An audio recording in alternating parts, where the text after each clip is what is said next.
Istanbul Airport is located in the European side of the city, 40 kilometers from Taksim and 52 kilometers from Kadıköy.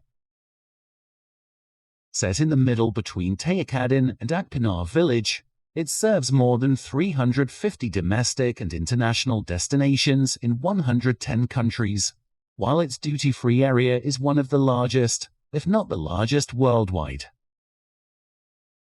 All in all, Istanbul Airport, fully functional from April 19, despite the construction not finished yet, has already become a major transportation hub connecting 3 continents, Europe, Asia and Africa, and will be developed into an even more significant aviation center as time goes by.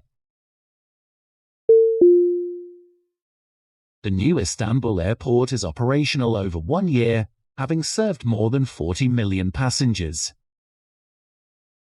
In its final phase, approximately by 2025, the airport will be able to handle up to 200 million passengers annually, becoming the biggest airport worldwide in terms of passenger traffic.